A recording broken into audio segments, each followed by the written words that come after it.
Okay.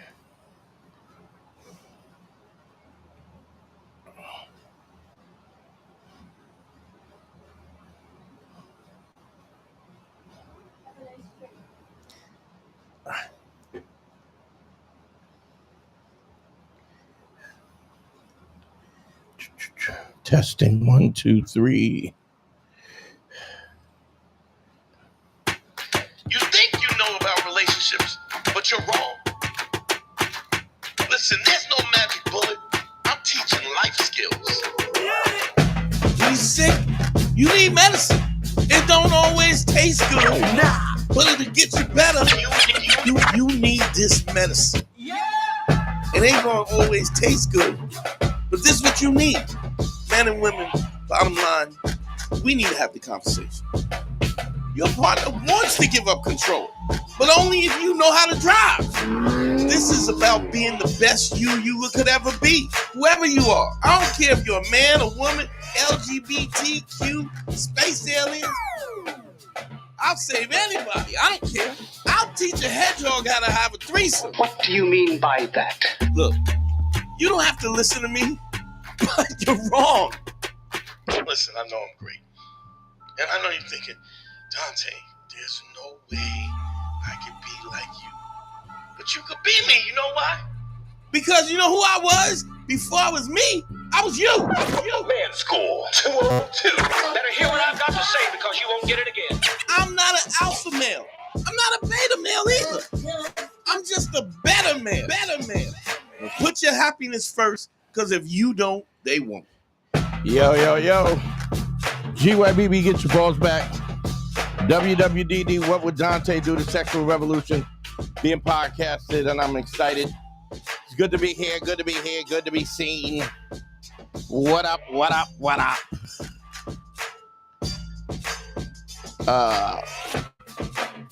It's my people in the building on the check-in.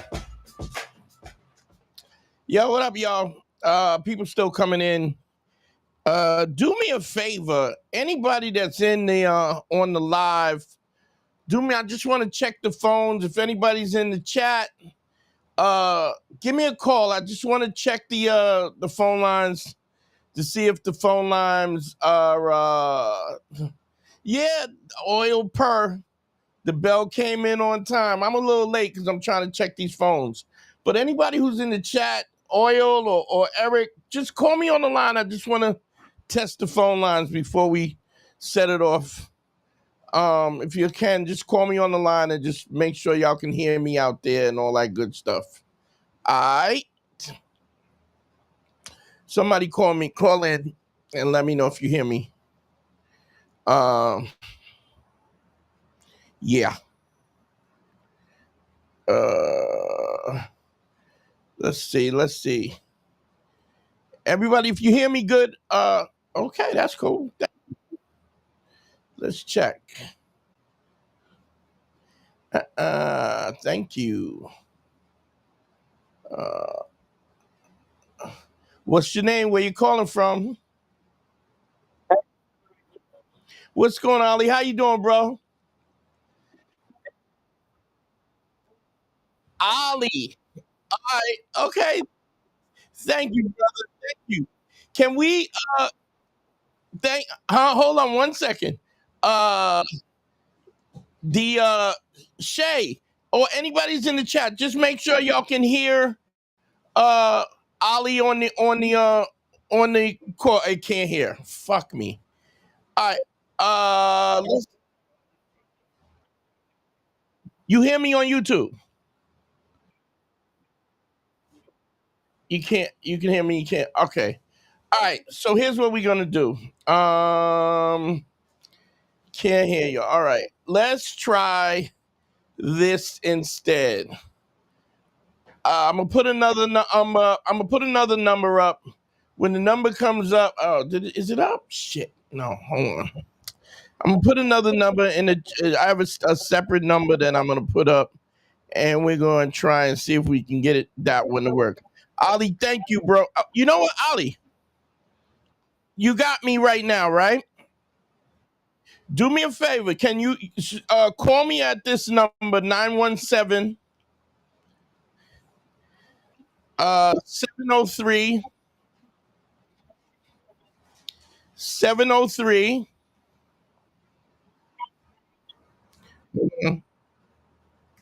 Hold on. 6857. All right, call me there right now. I'm gonna put it up, but call me and we'll see if we can get it there. Mm.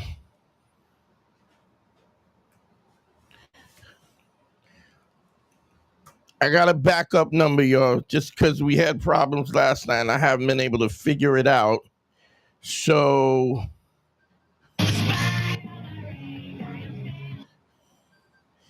let's see. Ali, can you hear me? Ali, hold on. Ali, can you hear me? Ali, can you hear me? Right here. Okay. In the chat, can y'all hear Ali talking? If y'all let me know if y'all can hear Ali talking in the chat. All right, I'll ask my quick question. Okay, go ahead. Where do you get your accessories for your smartwatch? For my what? Your server bracelets that go with your smartwatch? Oh, you talking about the bracelet?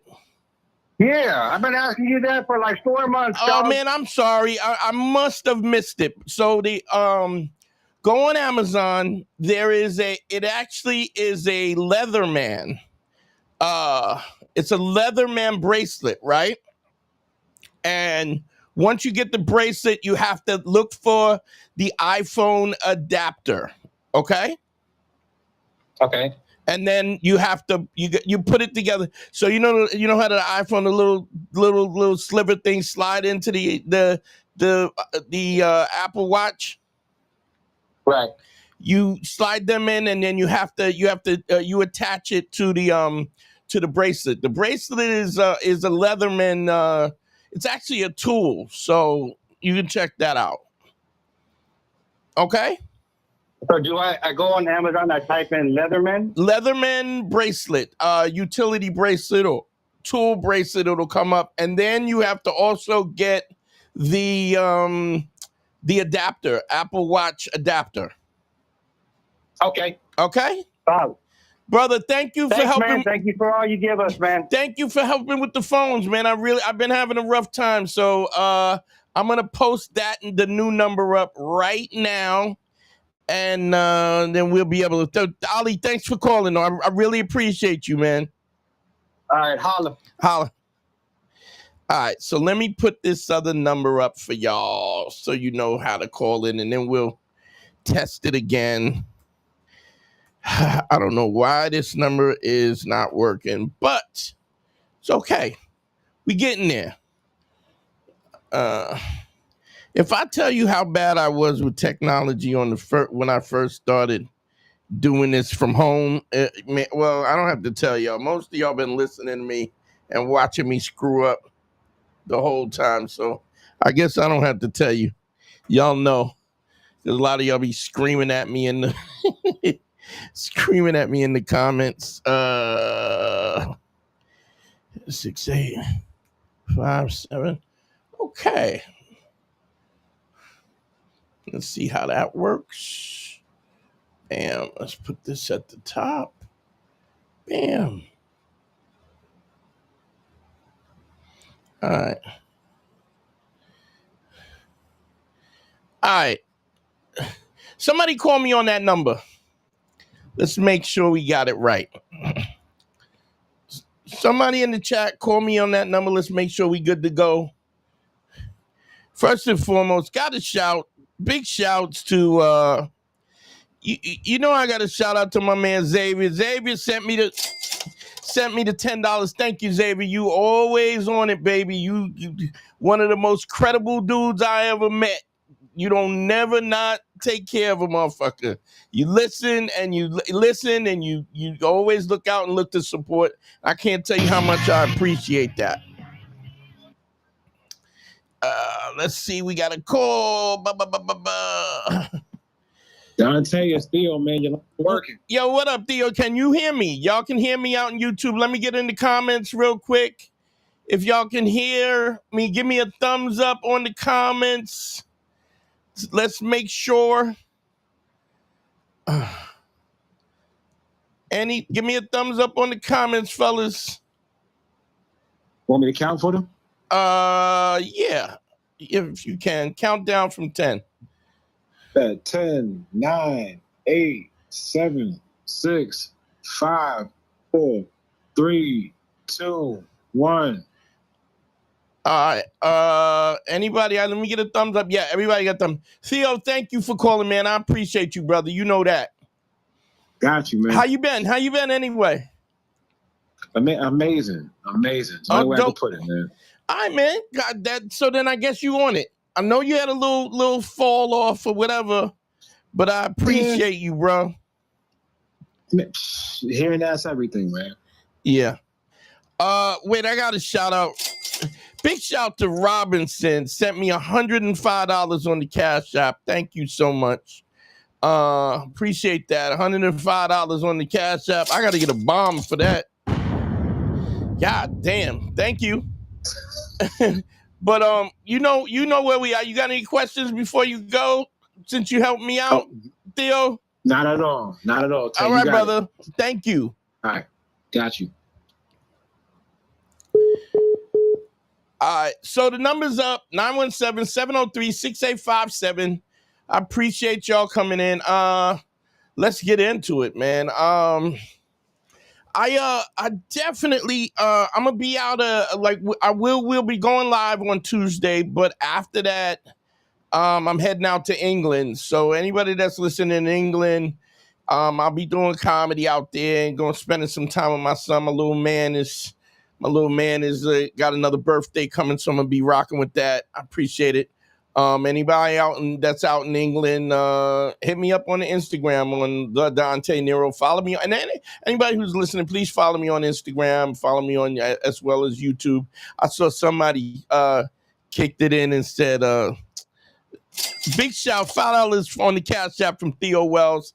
Thank you, brother. Appreciate it. Thanks, Theo. Thanks for calling in too, helping me out with the phones. But let's get into it. Let me shout out to everybody who's in the chat real quick. Thanks for Ali. Eric Harvey's in the building. Ali, Shay, what's up, sweetness? How you doing? Shay, if you need, I'm hoping you can hear me now.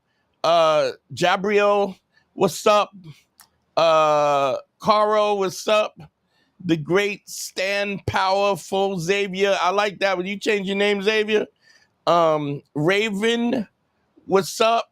Rocky the Hooligan, EC in the building. Who else is in?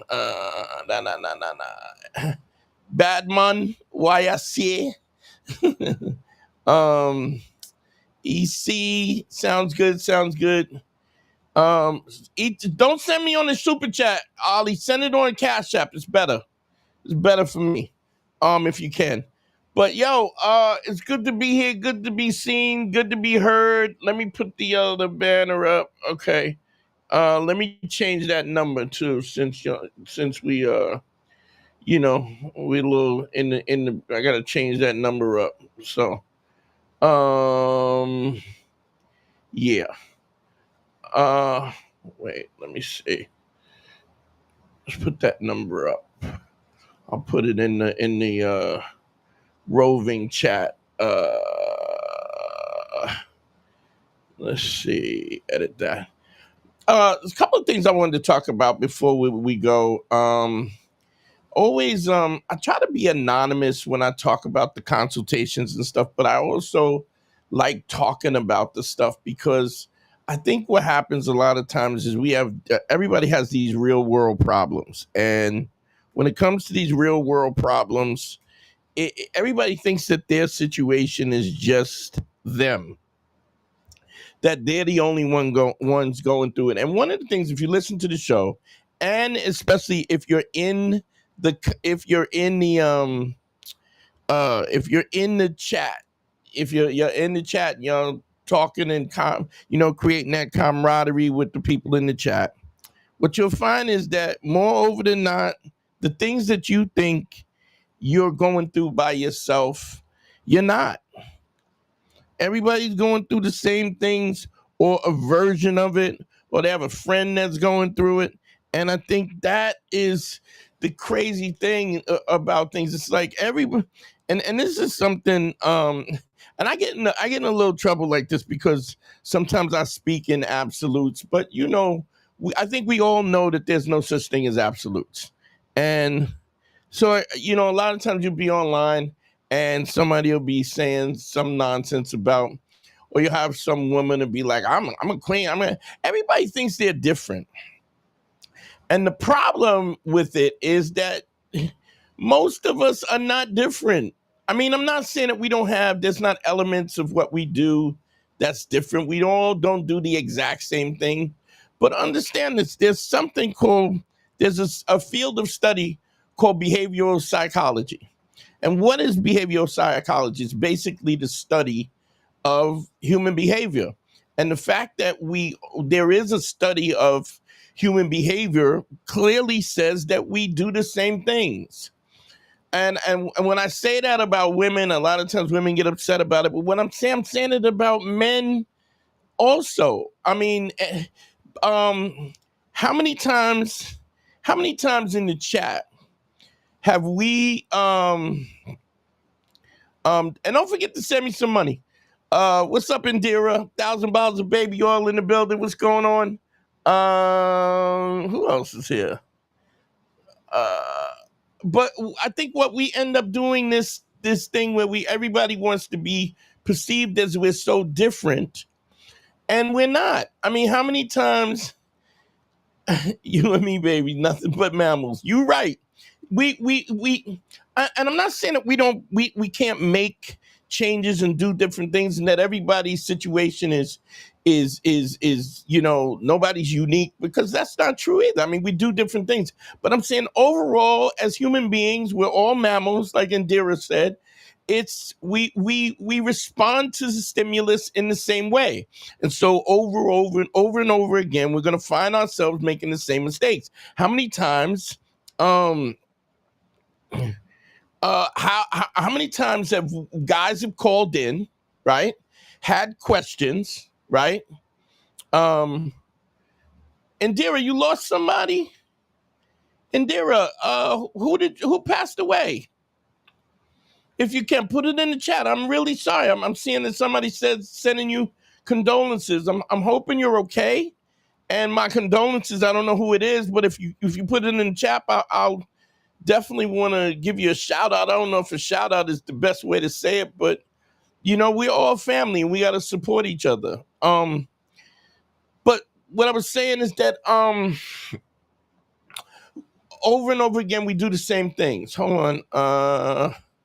Man, we seem the type of dude that'll welcome a wild but fun situation.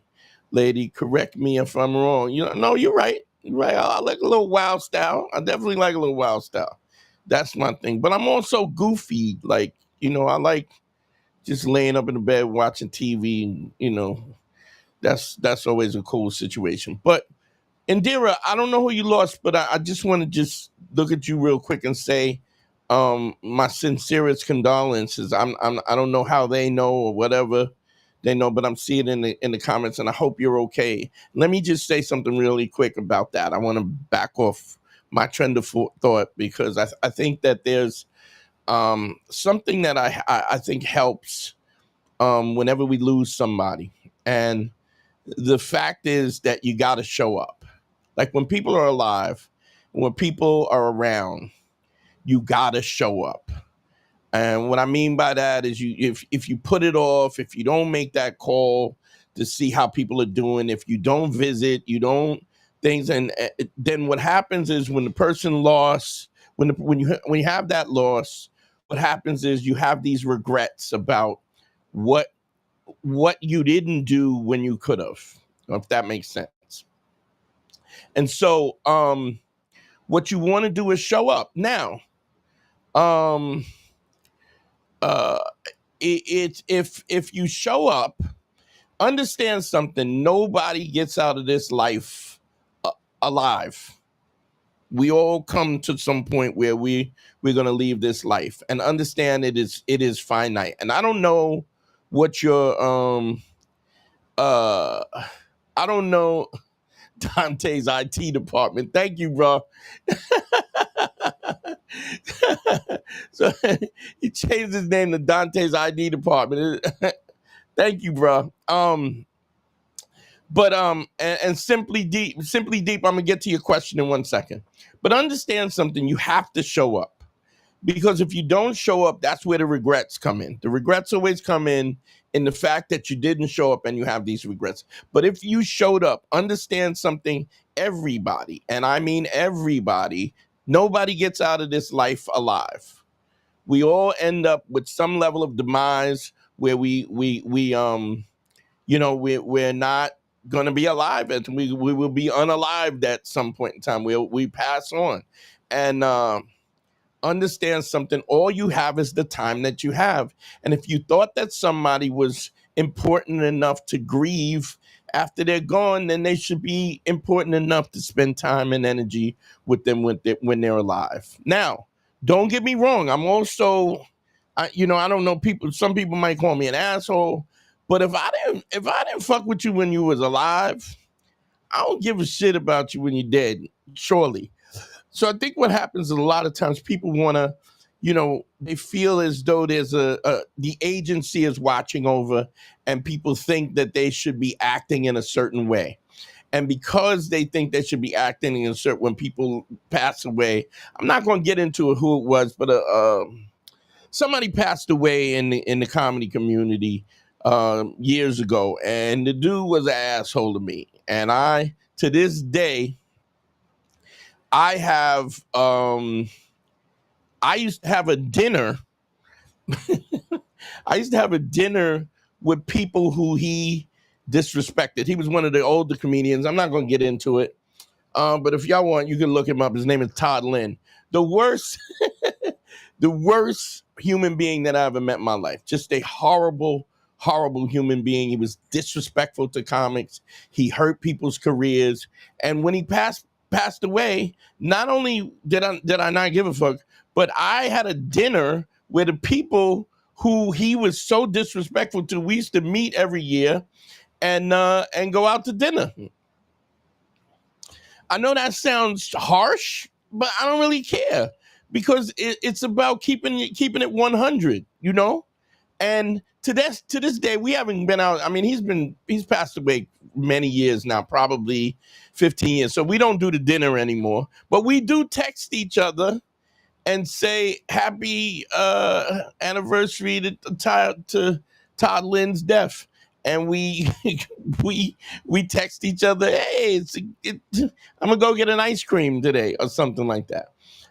Because I think it is really understanding. It's understanding to really understand how when you have life, you need to be impactful to the people around you. You need to understand, like, because you're being a fraud. Like, people die every day. Camera on voice. You be all right. So I don't do that. I don't do the fake shit, because I think we talk about credibility and authenticity. If I ain't like you, I didn't like you, I'm not gonna like you now because you passed away. You're just a jerk now. And I don't care who or what has a problem with that. You could like somebody kicking you in the ass. I will not. And I'm not going to create a narrative about something that doesn't exist, that didn't exist. So there was another dude just passed away. I'm not going to say his name because I really was not close enough. But promoter constantly screwed people over, never paid people, jerked people around. He has some substance abuse. And he had substance abuse, so he had kind of like dope fiend ways, and every chance he got to screw people over, he did. So, I don't think we have to create this facade. I think because creating a facade about something goes to the idea of credibility. I mean, I'm not saying you don't have to have a dinner, right? You don't have to throw a dinner, but what you should do is just don't say nothing. At least don't say nothing. So, Indira, I don't know what you're dealing with, but I want you to understand that if you lost somebody if you showed up and you loved them and you put time and energy in with them while you could, you can't be a better human being than that. You just can't. You can't be a better human. I mean, that is all you can do. We don't know when somebody's gonna pass away or not gonna pass away. But if people matter, if people matter, they should matter. I just had a bunch of my friends come to New York. We all went to dinner. All the guys I used to strip with who were 50 and 60 years old. And we met up and we went to dinner and hung out and laughed and joked and talked and stuff. And we don't do it often. We do call each other on the phone, but we had a nice little time together, and it was nice. We broke bread and everybody jumped on a plane and flew out. They're flying right now, heading home. So when people matter, make sure that you put the time and the energy in to the people that mattered. Because you really don't get over it. Understand what I mean? You don't get over the fact that you lose people. You just learn to cope, if that makes sense. I remember my mom passed in 2016. My mom passed. My dad passed 2011, 2010. But man, I definitely was in like, this is not something that you get accustomed to. You don't get used to it. You don't get used to it. You just learn to cope, and that's honestly, that's all that matters, is that you learn to cope and you learn to deal with it, and you bring other people in your life that are important and meaningful to you, and that's how you move on based on that.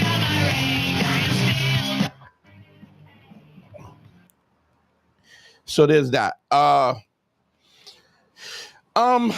So yeah, anyway, the phone line is up. 917-703-6857. Call in. Y'all know the number. It's the new number. It's working. We tested it. So there's that. And man, I just hope, Indira, I hope you're doing well. Real quick, Simply Deep. Let me see. He says, in your opinion, should wild PDA action, I guess it's public displays of action, at scheduled areas be done, partially clothed, or be done fully commando, depending on the area?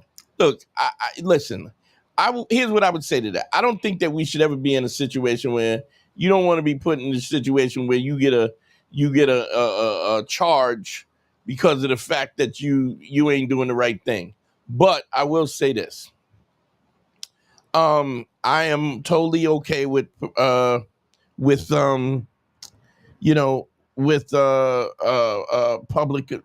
public displays of affection. I don't see a problem with that. But you also don't want to do something where you get locked up. I think the question you're asking me, Simply Deep, is this: that you gotta like, this is the life that you create, and the life that you create needs to be comfortable for you and not comfortable necessarily for other people. You got to really kind of take some stock in and see what it is that you like, what's important to you, what makes you important. Wait, oh my God. Indira, listen, I'm so sorry. Man, Indira Green, his son passed away. He was 30 years old, and Please, man, give her your love. Please, in the chat, please send Indira your love and the support. She says he was battling mental illness. Indira, why don't you call in? I would love to talk to you. Okay, why don't you call in, babe? I would love to talk to you for a few minutes, if you can. I think I can help you with some of this. Okay. I know maybe you don't want to talk in front of everybody and everything, but I think this is a loving, kind of supportive place, and I would love to be able to talk to you. I mean, I've helped a lot of people going through this, and I mean, there's no parent wants to, bury their kid. So my first and foremost is my condolences, my absolute condolences. But if you want to call in and talk, I would love to talk to you and just kind of help you. And please, in the chat, give Indira love. Please give her love. And so one of the things I'm saying, if I already know if it's your son, I already know you showed up. Like, there's no way that you could have a child and you be the person. And even just listening, it's interesting because people will ask me sometimes, when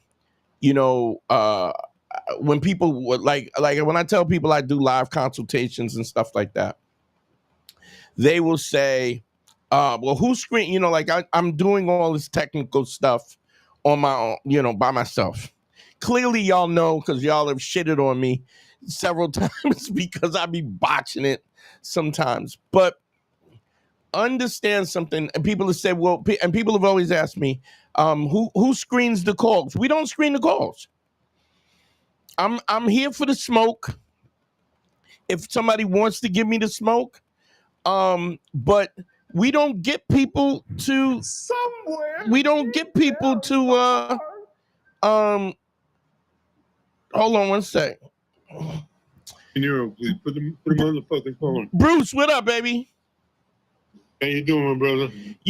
I'm live right now. If this is personal, let me call you back. No. Go ahead, do your thing. All right, I'll hit you back. You got it. All right. So what I'm saying is that thank y'all, man, and thank y'all for giving us a love, man. But if nobody wants to bury their son, but understand something. There's no way that you didn't show up, that you didn't do the things that you could have done. And I mean, don't get me wrong. There's always more that we can do. There's always a place where we could be better. We could do, but you showed up, and this is why intent is so important. That our life has intention, that we are cultivating the life that we can look at.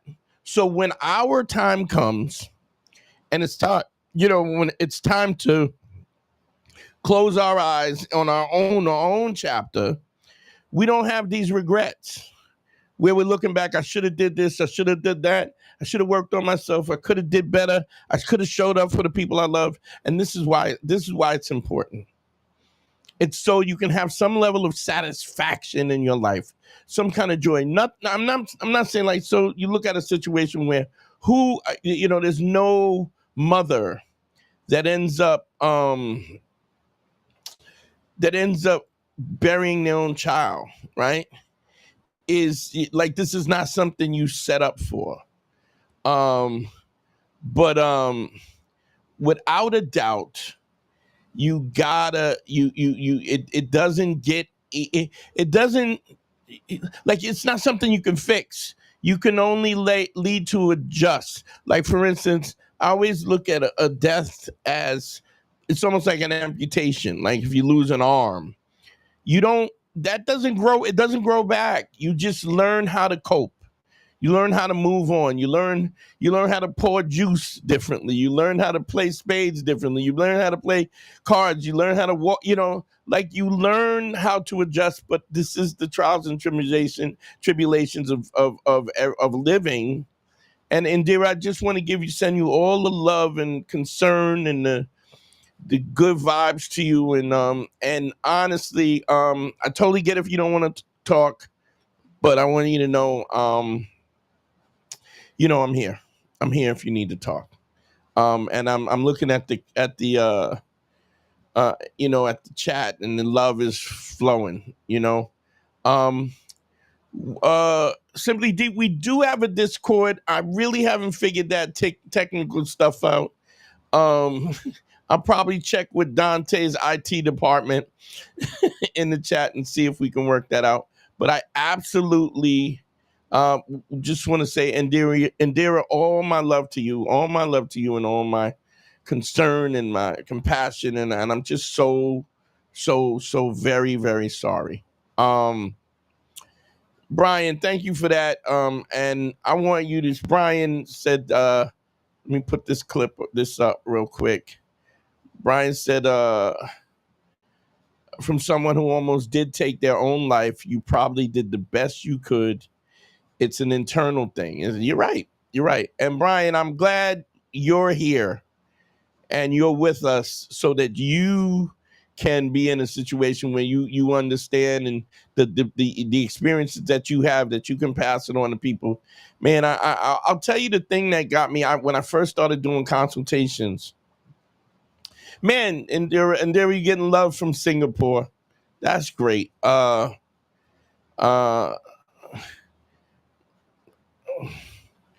and I just love the fact. Man, I'm so sorry. I believe the Discord is Man School 202, but let me I know Carl's fucking with me because I shit with my technical stuff. But you know what? When I go to England, I promise what I will do is I will work on the Discord and log in and see what I can do and how we can get that popping too. But I mean, what it is we want to do is we want to cultivate a life that we can feel comfortable about. A life that we love, that we can be proud of, a life that brings us joy. And that doesn't mean it's always going to be perfect. It just means that we are actively moving in a direction that we want to, so that we can have some degree of satisfaction. Because no matter how things are great, everything will change at some point in time. It would all change. Whatever's good will have these bumps and rubs in the road or whatever, and whatever's bad will end up flip around and be good again. And so when we, death is eternal, and if you take that path, you don't ever give yourself a chance to turn it around. Phone lines are up, 917-703-6857. Call in if you got some questions. Also, what I was saying was, when I first started doing consultations, right? When I first started doing consultations, and I was doing, not a lot of them, not like I am now. Don't forget, DanteNero.com, click on consult.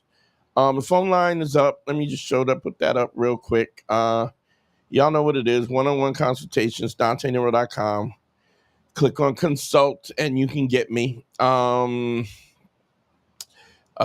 number is scrolling on the bottom and it's scrolling on the top, so y'all can just the new number. But so call in if y'all got something. But I remember this was a crazy thing. I was doing consultations for about 6 months, and I got a call from a guy who said to me, he was 28 years old, and he said to me, I'm a 28-year-old virgin. If I don't get laid, right, I'm going to kill myself. I'm going to unalive myself by the time I'm 31. So he says, look, would you work with me? Now, needless to say, this puts me in a really kind of serious situation where I have to produce for this guy, because I don't want to be responsible for failing him. And I told him, like, sight unseen, I didn't see the guy, I didn't know what he looked like, I didn't know how handsome, but I knew that I did believe that all of the things that I do talk about in terms of, finding somebody who wants to be with you, I knew I could help him. And if man, and he trusted me. I guess that's the other thing, Xavier. I mean, I think he trusted me. He had talked to a bunch of other guys online. He had also talked to Rosebud, the pimp, Rosebud with the double D for the double dose of pimping. Talked to him, and he trusted me. And man, I look, put it like, now here's the thing. He was in Philly and he came down to New York to see me, just to come do a show. I didn't need to see him. I wasn't gonna meet with him and work with him in the capacity of it. Like, that wasn't something that I asked, and we were just doing consultations on the phone. But he was from Philly, and he came into New York one day. I had shows, and he came to my shows, and we hung out a little bit, and I talked to him, and then I worked with him. And I'm happy to say, we got him laid. Not only that, but I mean, in the course of about a year, he had like 3 chicks on the roster, baddies too. Now here's the funny thing. I would never expose who he is, but what up, Goose? But he was probably 4'7" or 8, maybe 4'10", and not, you know what I'm saying? I'm not the judge of who's handsome or who, but I'm gonna just say he wasn't a handsome dude, right? And he had that kind of condition where, I don't know if you ever seen when somebody has the overextended chest, where the I guess not like the chest is big but it's concave, and then they have the long legs. Like he was, I think 4'7" makes you legitimately a little person. And on Lethal Flatfist, I'm going to talk about that virginal stigma too, because it's difficult, especially for men. It's difficult. It's almost like a badge of honor for women. For a dude, it's a horrible kind of distinction, and I'll tell you why. But man, but the dude had this condition where he had where you have the little people with the extended chests and their long legs, but just like where their legs start like right under there. It's just, and then he also wasn't the best looking guy, right? But man, it really didn't matter. I worked with him, and I worked with his confidence, and I kind of showed him that now don't get me wrong, let's be clear. I'm not saying that looks don't matter. I'm not saying that being in the best of your shape doesn't matter. I'm not saying that working out and having the sick, all those things matter. I'm just saying no one of those things make you attractive in a way where everybody wants you. I'm going to tell you, I know girls that would say if a guy is too attractive, if he's modelly attractive, women don't even want to have a relationship with them because they think it's too much trouble. So there's that. So, and I'm not saying that if you're not a handsome guy, if you're not tall, and all of those things are variable, none of those variables make you a shoo-in. It's a variable that makes things easier. And what happened was we worked on this guy's style, we worked on his confidence. He was laying the 5 bricks, and what ultimately he found is that there were women who didn't really care. They didn't care. They didn't care whether he was, let's be honest. There's women that call guys who are on death row, and they have romantic relationships by the phone on guys who are in death row, literal murders. If somebody's in prison like that, that is the definition of somebody who doesn't have a future. It's somebody that's on death row. And there are women that marry these dudes in prison. So this idea of the fact that you, because of who you are, is limited. Don't get me wrong. I'm saying every variable limits or helps people in one way or the other, but nothing is out of the realm of the fact that we can work with. So there's that. Understand that.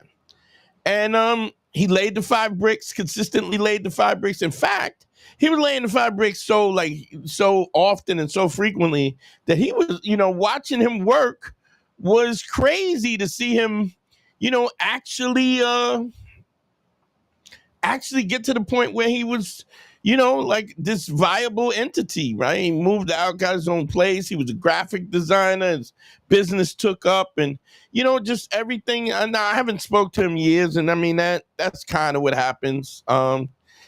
People get on their feet, and they just, a lot of times people don't forget it. They forget about you, or it is what it is. But hey, man, I that's not why I did. That's not why I did it. Also, send me some money. Cash App is up. Phone line is up. The new phone line. I'm hoping everything, we tested it out. Thanks to Theo and Ollie. We know that the phone line is working, so y'all can call in. I appreciate you. I would appreciate it if you do. Yeah. 917-703-6857. Oh yeah. So I wanted to put so much into things outside of himself. Just want to go up there. Wanted to talk about the stigma of male virginity, because it's interesting. What happens a lot of times with guys, what'll happen with young dudes especially, will be in a situation because they have a rejected position, or they've been rejected. They get scared, and then they're living in fear, and then they don't want to step out of themselves because they don't want to expose themselves to any level of rejection. But you got to understand something. Nobody gets to define what your value is. Do I understand that it's a weird thing to if you're rejected? A lot of times we all have something to offer. Everybody in the chat, everybody that's listening, the hundreds of people that are listening, you have something to offer. Everybody has something to give. And when they're being their best version of the best version of themselves, to the same token, people get to choose what they want, just like you as a person get to choose what your preference is and what other people do. But because somebody you don't fit, or because y'all don't connect, you cannot take the rejection as there's something wrong with you. I don't care how great you are. I don't care how much money you got. I don't care what kind of car you got. There are people who are going to gravitate to you, and there's going to be people who don't gravitate. I always talk about my boy Kenny Joseph, good friend of mine, funny comic. He don't talk to nobody under 230. So I don't care how bad you are, right? If you ain't got dimples in your knees, he's not talking to you. He's a good looking dude, but if you ain't over 200 pounds, you can forget it. Kenny ain't got nothing for you. I remember Ken. I was hanging out with him one day, and he was like, "God damn, look at that!" He's looking at this girl, and I'm like, "Is she behind that chick? Oh, what is it? Something I'm not seeing?" He's like, "Nah, the one with the big bow on her head." I was like, "God damn!" But you know what I'm saying? Who is anybody to judge somebody about what they like or what they don't like? If it makes you happy, it makes you happy, and you get a chance to own that. Everybody doesn't have a traditional understanding, and I'm telling you, with the guy who had called me, who was talking about he was going to commit suicide. Man, he was not a traditionally handsome dude by any means. And so understand something and I always say this how does your partner, your significant other, get to know you? You tell them who you are. You tell them if you're worthy. You tell them what you'll put up with, what you won't put up with, what you expect, how you perceive your own value, and those things. And just because you do that doesn't always mean that everybody accepts that. But then there's millions of people, millions and millions of people. You don't have to sell yourself short, and you don't have to put up with something, but also everybody's not going to like you. Here's the problem. When you're a guy and you're in a situation where you don't have a lot of experience with women, or don't have a lot of sexual experience, and all of this comes, it really works on you. Good friend of mine is the Punisher. And if y'all know who the Punisher is, we had him on the show. He's the guy who was sleeping with Cassie, Diddy's girlfriend, for $2,000 a pop. But he had a situation where a friend of his, he has a book out called Freezer Meat by Sheree Harris. He talks about how when he was first, like, I don't know, second or third grade, or I don't know how old he was, but he had a friend who got laid and was talking shit. And the guy, because he had never had any sexual experience before, he came too quick. And the girl who he disappointed went around the block when he wasn't around and trashed him. And it's funny because it didn't even happen to punish him, but he internalized this kind of shame and literally was in a position where it ultimately ended up where he had erectile dysfunction just from the anxiety, and thought that something was wrong with him, but he had himself checked out, and all kinds of drugs. He was taking Viagra and this and that and Cialis and all kinds of stuff. But he had anxiety, performance anxiety, and the performance anxiety literally stopped him from getting an erection because he couldn't. He felt like he didn't have no control. And went to therapy, and the therapist kind of figured out that this was something that he was harboring from when he was a child, just from seeing his best friend be embarrassed by a woman who and don't get me wrong, his ego, he was talking a lot of shit and not being authentic about where he was or where he wasn't, you know what I'm saying? Because he felt like he needed to do that to prove to everybody that he was worthy. But trust me, man, Bob, thank you for the $30. Thank you for the $30 in the Cash App. I appreciate you.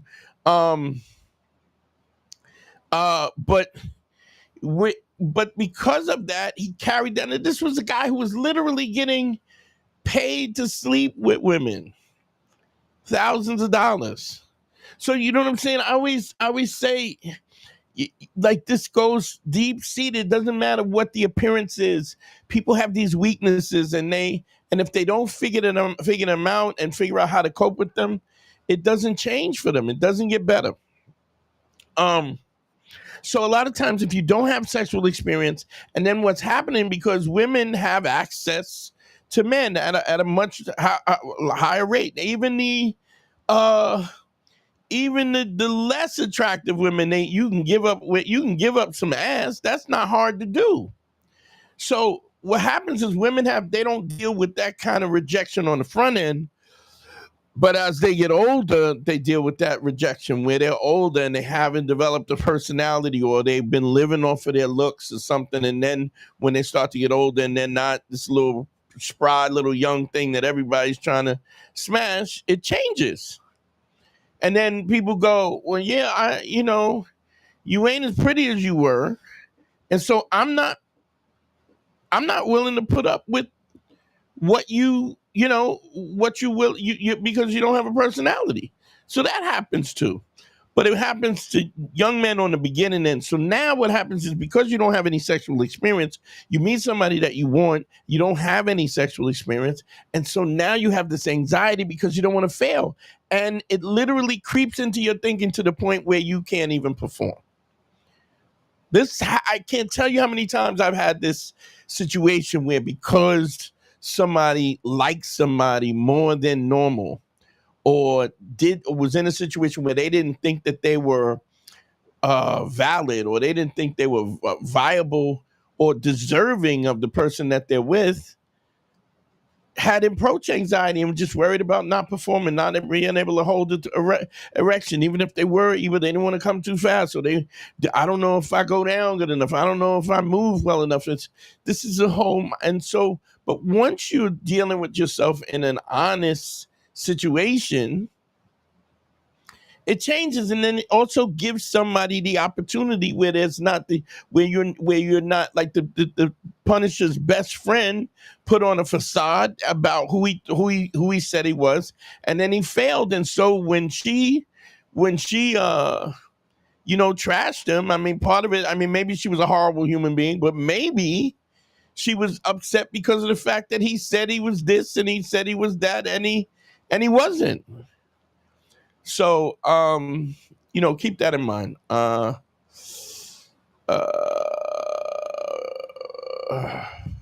me just look at the thing. All up into it. He was crawling. Are you talking about my little man? Yeah. Somebody put in the chat, Pete Davidson. Yeah, man. Pete Davidson was a virgin when I met him. I talked him through and taught him how to deal with things. I don't know. I mean, I don't know if he still listens to the things that I said or follows those. I would probably imagine not. But that was my little shorty. That was absolutely my little shorty, Pete Davidson. If you listen to the opening intro, the full song, that's Pete talking about. Dante knows what he's talking about, So let me see.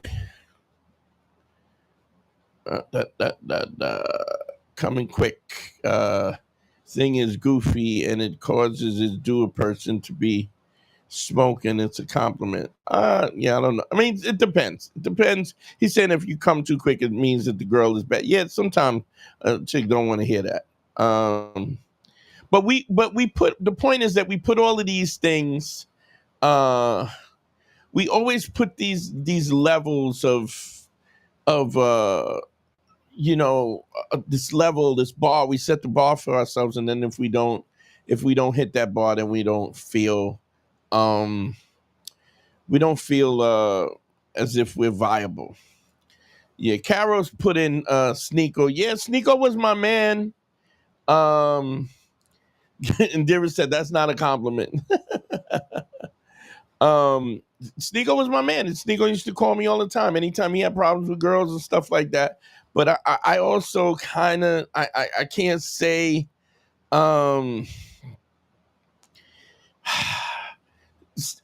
honestly I just think Sneeko got caught up in. I also think that Sneeko wasn't a nice guy. I don't think him at his core that he was a kind dude. And so he always kind of gravitated to kind of abusive things and stuff like that. And I think he really had a hard time finding his framework of where he was at. And then he got caught up in he got red pilled and got caught up on this stuff. And then I just got to the point where it was just, some of the stuff that Sneeko was saying and doing was just making me, it was cringeworthy, and racially it was fucked up. And then he was, and then he was red pilled, then he was Muslim, then he was, it was just weird. And I just was like, I can't stand by and I just can't stand by when people are just unkind. That's something that bothers me. Because even when I was when I was a roughneck, I didn't treat people like trash just because I could. And I could have, and I didn't. Because I know what it was when I was young and people took advantage of me. I knew when I was young and I got bullied and stuff like that. And so it just bothered me to see other people do that.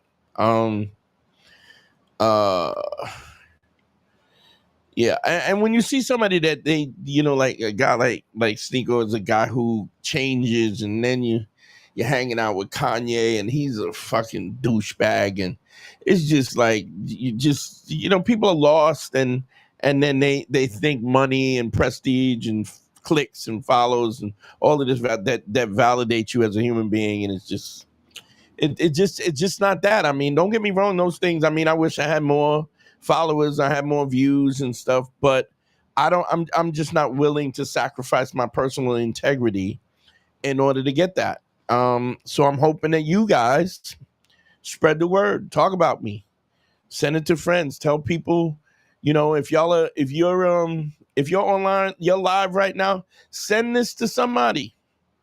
Send it to somebody so they can find out. And call in. Anybody got any problems, call in 917-703-6857. Because what happens all the time is I put the number up, right?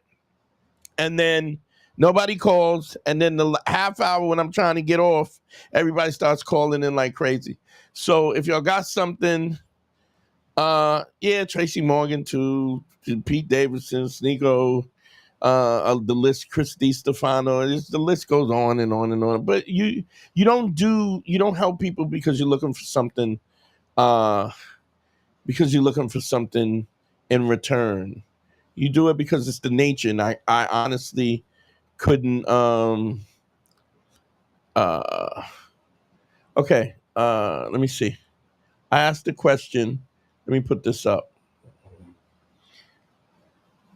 I asked a question earlier about maintaining your sense of play after the ups and downs of life that make you harden seriously. So here's what I would say to that. When you when things happen up and down, there's always conflicts and stuff. Big shout to Indira for coming on the live. I know you're going through some stuff, but what I'm also want to say is, dog, if you let these things take away your joy or the opportunities to have joy, you're the only person that loses. You're the person that loses because it's not cars, money, power. None of those things are the commodity. The commodity is time. The reason why the commodity is time, because without time, you can't do anything else. If you have no time, once you're gone, that's it. You don't have time to fix it. You don't have time to fix it, and so you have to say, you have to take the time that you have to access and to give yourself joy and to make people joyful and stuff. And don't get me wrong, people are going to be people who can't receive the gifts that you have or receive the love that you got, but that's on them. When you're living the way that you live, I can't tell you, when you get up and you brush your teeth in the morning, everything changes. Everything is different. And what we have is the time, from the time that we're born till the time that our life is in, and we don't know what that is. And so you got to get up every day and live it, because you are exchanging 24 hours of your life that brings you closer to death, whatever that date is. Maybe it's 100 years, maybe it's 2 years, maybe it's 50 years, whatever it is. But understand, every hour that clicks off that clock is bringing you closer to the end. So what I'm saying is, the ups and downs is just part of it. It's also the things that make you consider how important time is, and it gives you a reference. So if you didn't have situations that were fucked up, you wouldn't know when it's good. We all need a reference point. And I'm not saying that you have to have tragedy in order to know that, but trust me, life at times is going to be tragic. Let me look. I'm going to Indira saying, Indira said her son had money and he had cancer, so he couldn't fix the cancer. You're talking about Steve Jobs said it best. My bad. He said that he had money, but he couldn't fix the cancer. That says it all. And so you have the time that you get, make the best of it. Don't play, because it won't be here.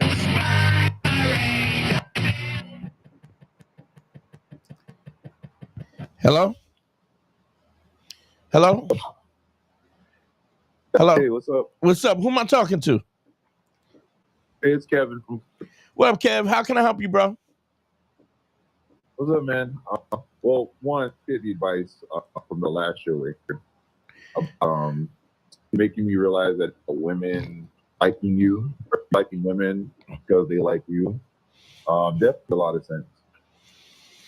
But You mean when you're dealing with they like you because they like you? That's what you're saying? oh no, you made it clear that women because of us. So okay, so for example, when I about like to keep a relationship pressured and keep it interesting, well, it's interesting because, or sorry, you're interested in her because she's you. Wait, say that again. Say that the last part again.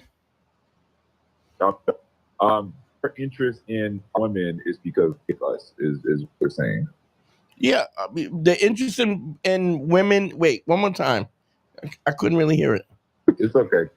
So our interest in women has with their interest Has to bear interest in what? in us. Oh yeah, U.S. yeah. Well, women like women who like us. Is that what you mean?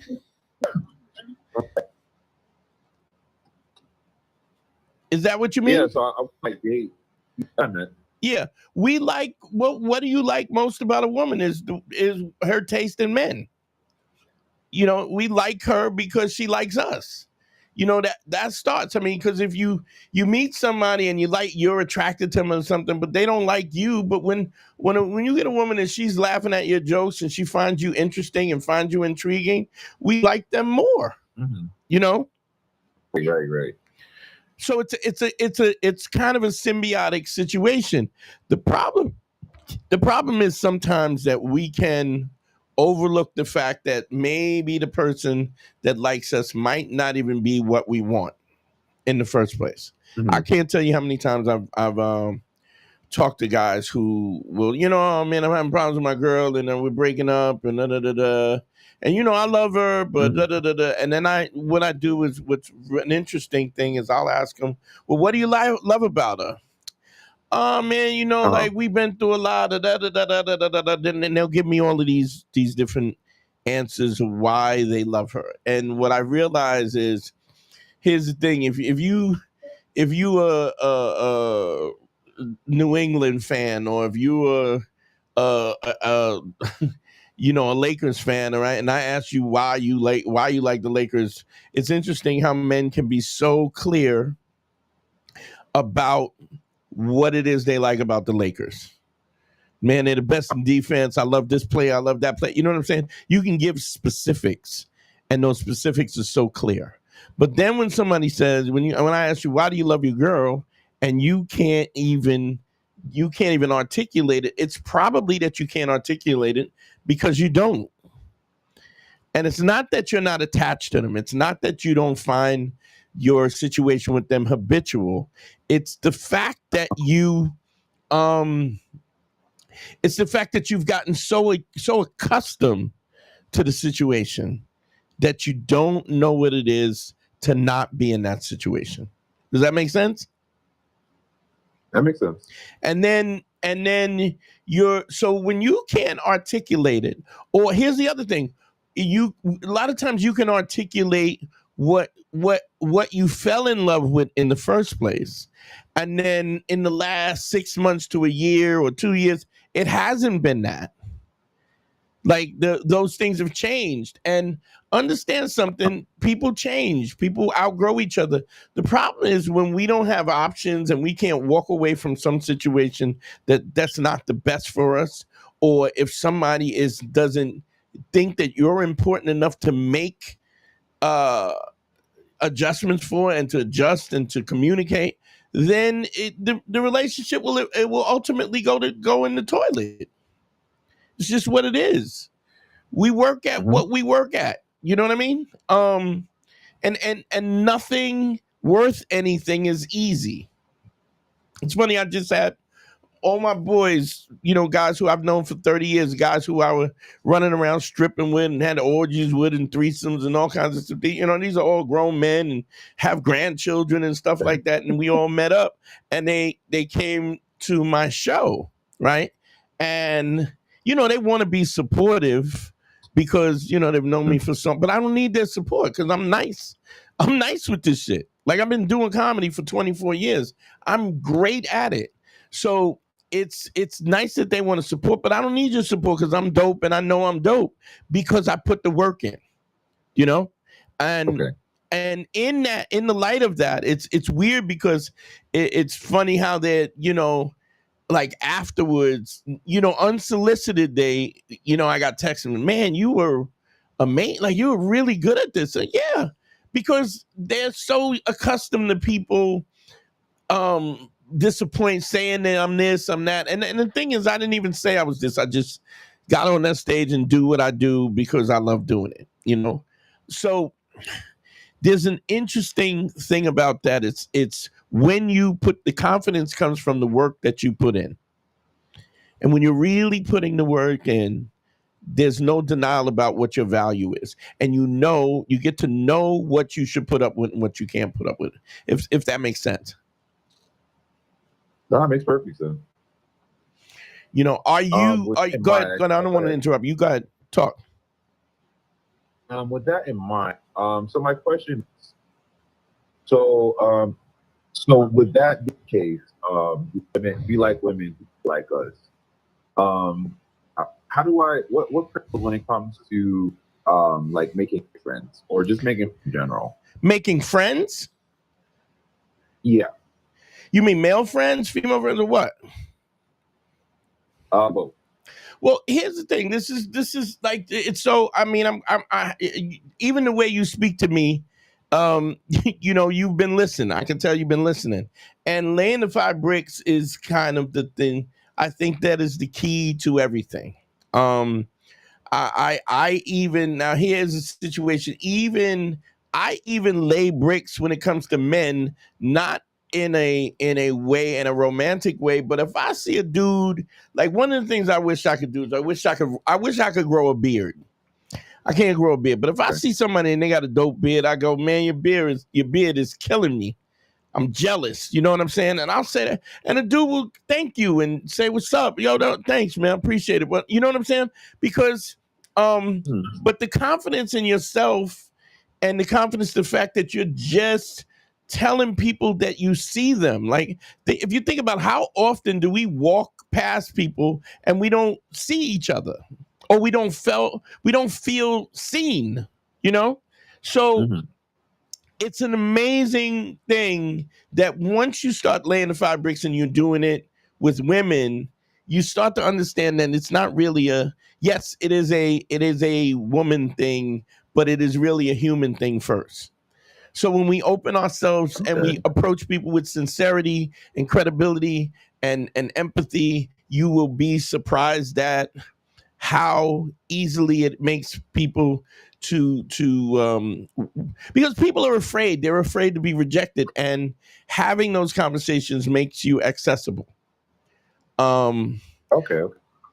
But being accessible, like it also you also get to see like I really wish that I had a better relationship. I really wish I had a better relationship with Sneeko because I think he's a powerful guy, powerful, charismatic guy, and I think that he led a lot of people astray.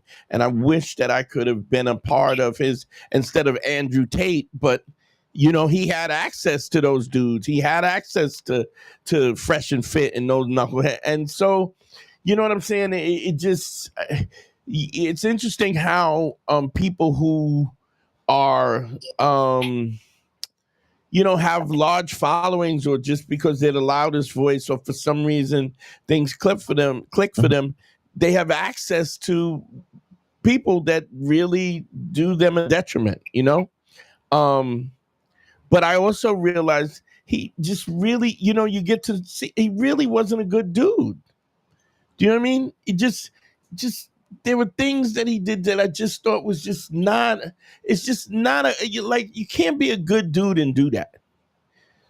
He used to ask me questions about, like he had a girlfriend at one time and he wanted to get into the swinging life, but his girlfriend really didn't.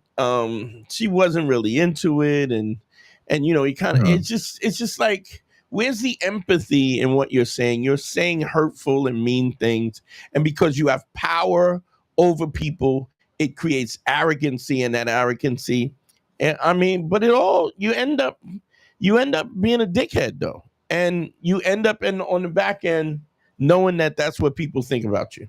You know, it's unfortunate, but it does. So just open yourself, even laying the 5 bricks when it comes to just people in general. You'll see how people will open themselves up to you, and it's funny. I was talking to a guy who I was counseling for a lot of years.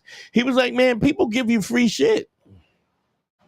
One of my boys would, he loved watching jazz. He loved to go see jazz. And he used to go to this jazz club, and he was just really kind and kind of open. And then one of the ladies who managed the Village Underground, he made friends with her. And so every time he came and he spoke to, just being open with her, every time he came to went there for every time he went there for a show or something, man, she give him, if it was packed, she would put a table on the dance floor so that he could bring his date or something like that. Just because and then he appreciated the fact that she opened herself to him. Then he took her out to dinner, not even in a sexual way, just to say thank you for the fact that she looked out for him. And literally, I had a situation where I was trying to take somebody out, and he was like, "Oh, just call my girl up," and got me right in. When I got there was people that I knew anyway, but I'm saying his name was Golden simply because he was a kind dude, a kind and considerate dude, Okay, fair enough. So it works in fundamentally. Laying the 5 bricks works on every level, at every situation, but you have to be sincere. You have to be sincere, and when you're sincere, it's just people. And you know that. You know what I'm saying? I'm quite sure there are people in your life that are sincere, and it just hits different. Anything else? Okay, yeah, I don't mind. No, that's it. Hope you have a good show. Yeah, man. Thank you, bro. I'm just, I'm still trying to get these phones and everything together, but I appreciate you, bro. Thanks for calling. Definitely. Take care. All right. Phone lines is up, y'all. You know what it is. 917-703-6857. Let's see if we got any questions in the chat. Me and Bill.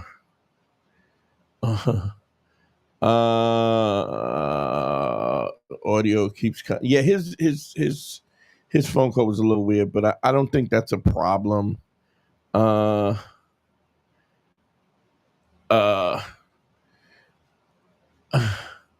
Xavier, send me your number on my Instagram, the Dante Nero. Send me the Instagram and we can talk. See if you can help me out with something. All right. Ex-best friend ran into some money, brought out the ugliness. Yeah, man. When these people ain't what up, Eric? What's going on, baby? Could get to work, boy, get that money. Yeah, phone lines up 917-703-6857. I have to pack, so I'm not gonna be on here for 90 hours. If anybody's got something they want to get off their chest, call me, because I'm shutting this down fairly quick today. I gotta pack, get ready to go to England. My son's birthday. I appreciate everybody that sent me, that remembers his birthday is on the August 15th. Everybody sent love, and I appreciate that, man. I'm heading out to London to go see my little man. I miss him to death. What's the 5 bricks? 5 bricks is going out and telling and paying 5 women compliments every day. The compliment has to be honest. It has to be honest. It has to be not just the women that you find attractive, and it has to be you're not, at least on the first phase, you're not allowed to get the number. So what you're doing is you're paying it to come. So if you say, "Oh, I love your hair, I love your shoes," you have to be honest about the compliment. It could be an older woman, younger woman, skinny, fat, whatever it is. Uh, no, Tuesday we'll be rocking. Thursday, but Wednesday I'm out. Thursday I'm out. I mean, Wednesday I'm out. I'm flying out, and I haven't figured out how to do this on the road yet. So there's that. But and maybe I'll figure something out. But just not. Thank you, man, Romeo. Rome, what up? So there's that. But so I'm flying out. But Tuesday we'll be live, and y'all can call in and do whatever. Thank you, bro. And anybody out in the UK, holla at me. Thanks, Flip. I appreciate you. We're gonna do that. The phone line's still up, 917-703, but I'm counting down, man, because I got some stuff to do. And I wanted to make sure I went live because I didn't go live last Sunday. So we wanted to do that. Indira, my girl, we love you. Understand something, we love you, and you got nothing but support from the Man School family, and you always see you in the chat, and we just love you to death. Hey, Kev, don't worry about it. It is what it is, man. You know, we deciphered it and we got through it, so it don't matter. Also, don't forget, real quick, let me put this up. Cash App is up. Send me some money, goddammit. Don't forget, please, if y'all are on here, anybody, it's funny because as I started the live, a couple of the people who listen in just found out if they hit the bell on YouTube that you get notified when I go live. So that's dope. So it worked for the first time for somebody in the chat. I forget who said that. But don't forget, y'all know what if y'all need a consultation, you know how to get me on. Go one-on-one consultations at DanteNero.com. Here it is, one-on-one consultation. Just click on consult. And it best. Hold on one sec. Let's get this. Ahmed, what up, bro? Hold on. Let me see. He can't get me. Ahmed, can you hear me? Dante. What's up, brother? How are you? Yes, I can hear you. How are you? I'm well, and happy to your son. Say again? I'm saying I am well. I'm really well, and happy to your son. Man, I'm so happy. It's good to hear your voice, man. I love when we're in that situation where you call in from the far east. How's things going with your future What wife? is your? They're still good. Good. To be honest, Huh? I've been thinking these days. Yeah, what have you been thinking about? Thinking these days. There isn't so difference between this one and the previous. Okay, this one is smarter, cares, and all this stuff. But the difference is that she actually cares. Oh, your girl now. Yeah. Like my previous girl, all she had to do is pick up her trash, and we'd still be married. Yeah. It's interesting how these little things, you see them when they matter. You know what I'm saying? When you know what to look for, right? Yeah. And it's what you got to understand too. There's something I used to say. There's a saying I used to say all the time: is you don't have to eat the whole birthday cake to know that it was made with rotten eggs. All you need is a slice. You know, actually, all you need is a spoonful. And what happens overall is when we don't have opportunities, when we don't have confidence, we get these red flags and then we don't even pay them any attention. And we overlook them because go ahead. I actually just been in the relationship's first day, but after the marriage, so no point. Wait, repeat that again. I feel like this. we're getting a little breaking up. But talk a little slower and a little clearer. Like, are you on the speakerphone, or are you talking directly into the phone? I'm speaking my headphones. Okay. All right. Well, go ahead. Give it to me again one more time. Yeah, I was saying that I noticed them since day one, but day one after marriage is still late. I couldn't hear that. It's like cutting out a little bit. I was saying that I was louder. Maybe that's what No, I no. was Can saying you that get off the notice headphones and everything. can you talk right into the phone? Just put the yeah. Is it better now? Yeah. That sounds better. All right. So I was saying I noticed the problems since day one. But after marriage, day one, still late. Wait, you cut out again. I'm sorry, bro. All right, then. Take care of your trip, and we'll want your back. All right, man. Thank you so much. I'm sorry, Ahmed. I couldn't hear you. When is your birthday, by the way? My son's birthday is the 15th, August 15th. So I'll be out in England with him, and then Birthday.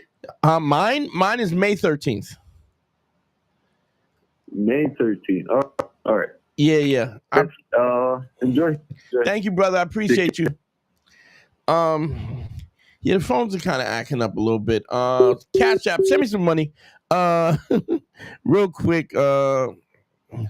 Big thank you, Brian Lorenzo. Thank you for the $10 on the Cash App. You the best, man. I love y'all. I feel like we had a good run. I mean, been going. Okay, we got another call. Hold on one sec. Let's see if we can get this last one in. What's your name? Where you calling from? Hello? Hello. Hey, Don. What's going on, bro? What's going on, brother? How are you? Doing good, man. Good.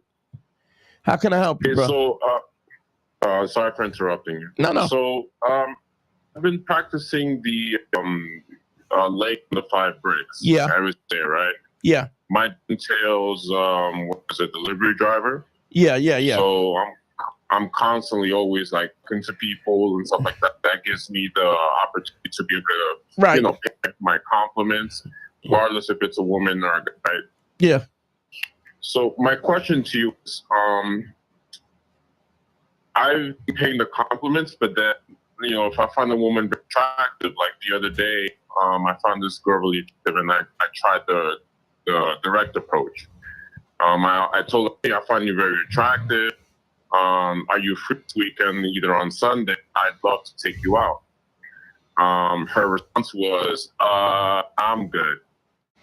Okay. Now,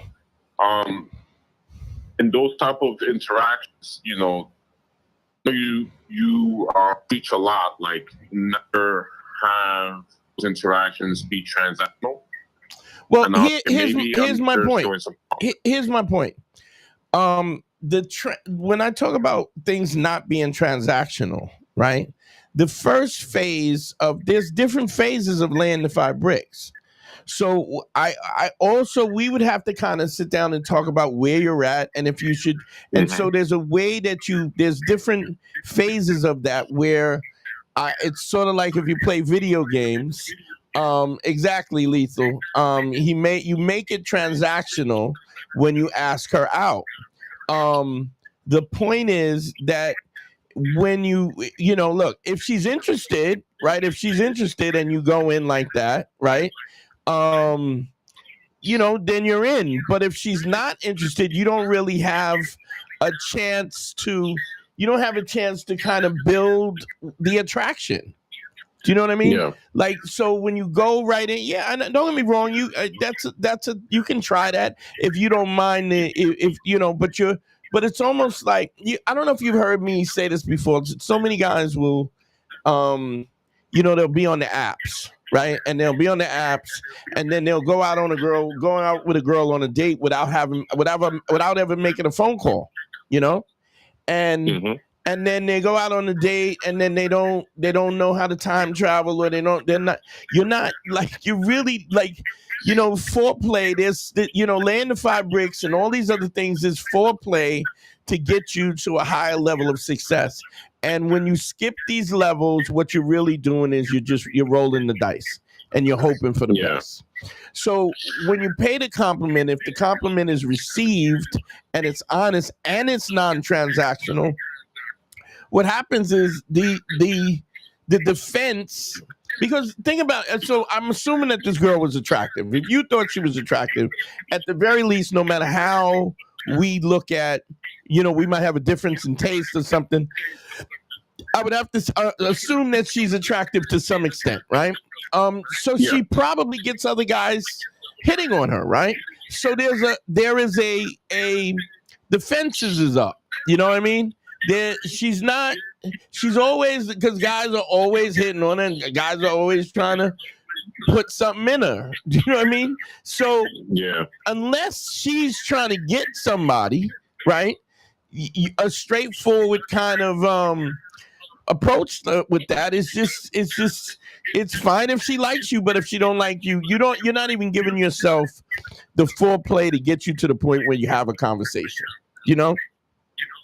and the way you get that is other things I would have to teach you, so that it's not, laying the 5 bricks is only the first step. What the laying the 5 bricks does, it gets you past the fear. It gets you to understand how to talk non-transactionally. Do you have me on in the background? No, I do not. Okay. You got a radio on or something? Because I hear something in the background. No, I'm laundry room, but I could go somewhere a little quieter. Okay, all right. Okay. So what I'm saying is you need to have this situation so that she's not going, oh, this guy's trying to fuck me. You understand? Yeah. And the point is that, yeah, you are because she's attractive, but you aren't because you don't know her. Like, there's plenty of situations. I had one of my boys, we were at the comedy club. Comic was at the comedy club, and this girl kind of she was with her dude. Yeah. She kind of hit on him. She was like, oh, take my number down. Da, da, da, da, da. She dumped the guy that she was with, right? And she was talking to him out. Well, she was talking to him by herself while he was at the bar and her man was in the comedy club. And then she was like, oh yeah, my mom she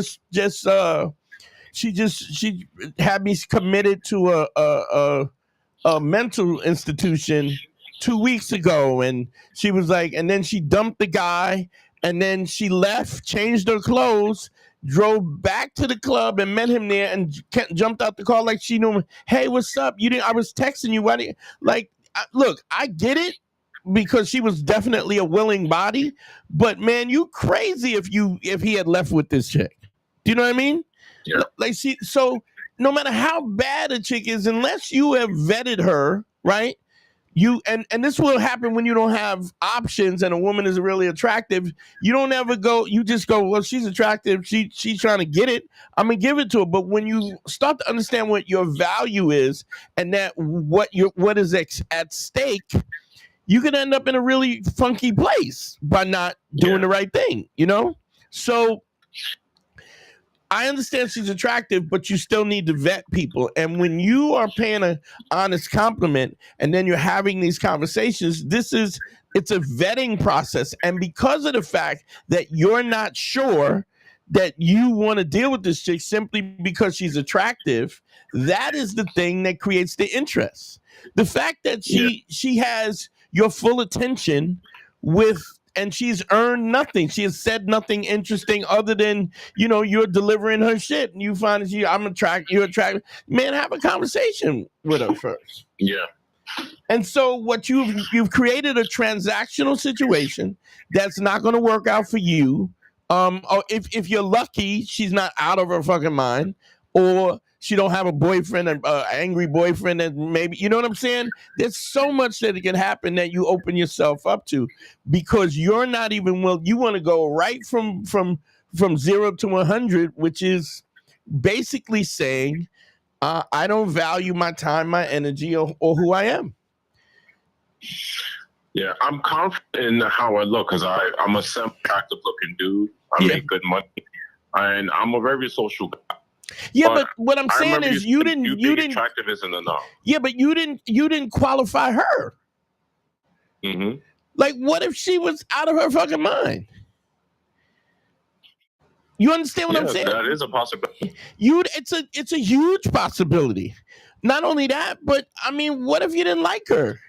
I mean, I get it that you might want to just smash and dash, but dog, when you get older, as you get older and you get more mature, you realize a lot of the stuff that we do is just not worth the risk. And when you're really working towards being the best version of yourself, everybody just doesn't deserve to be with you simply because she got a fat ass.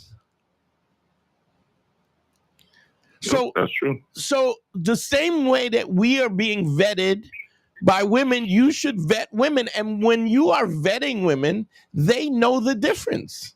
They know that you're not just open for business. And so when you are you ready to sell the farm because she got a fat ass, like, you know what I'm saying? What does that say about you and how you perceive yourself? Yeah. I actually noticed something. So like and I think this has happened with a whole guys that I've also called in, is that like when I'm focused on myself, like working, because I go to the gym and making money, doing all these things, like buying new clothes, different things that I've never tried before. You get more opportunities.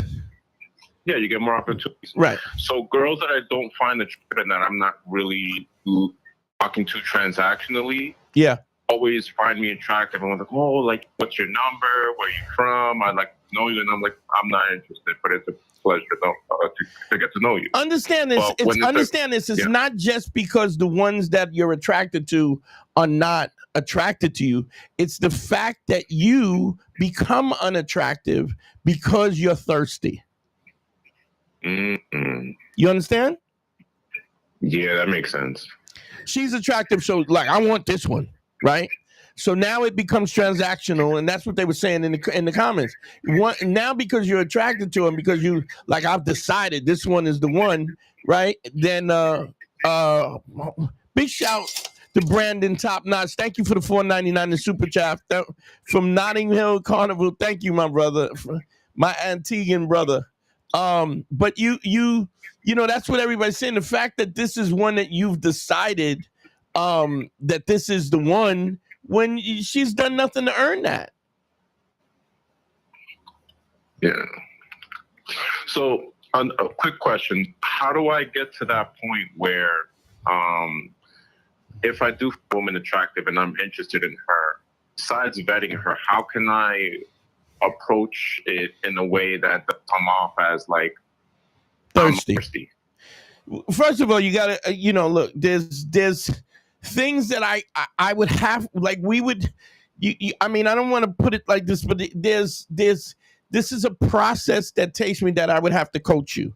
So you'd have to make a consultation, a one-on-one, and we do it. And we would have a conversation about what specifically is happening. What are the dynamics? I can't really read that unless I'm asking you questions about how you're doing it, what's behind it.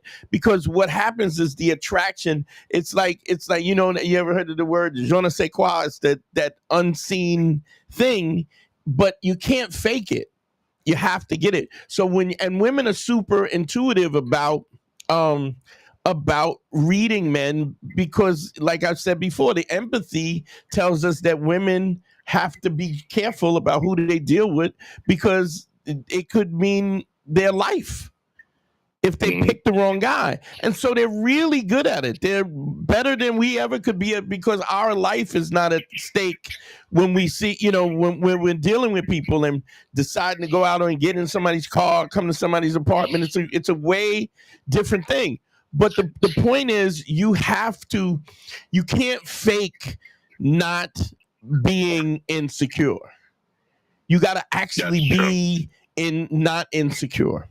You can't fake not being transactional. It has to really be, and there's a way to get that. And once you go through the process, the different phases of laying the 5 bricks is, but you have to, and a lot of the second and third layers of it, I don't talk about it, because then people will jump the gun. They'll move too quick, which is exactly what you're doing, and then they don't get the results. And then I look like I'm teaching you some shit that don't work.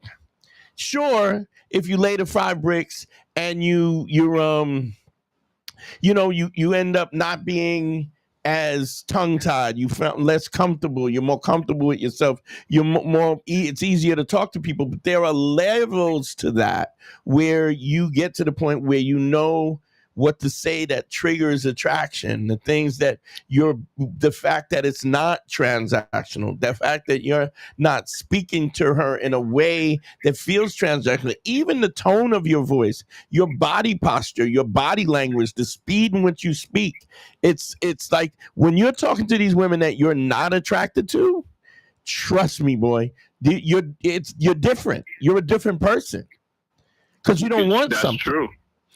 And what you have to do is you have to learn to not just decide because this woman is attractive and I'm sexually attracted to her, that's all that matters. Because honestly, it's not all that matters.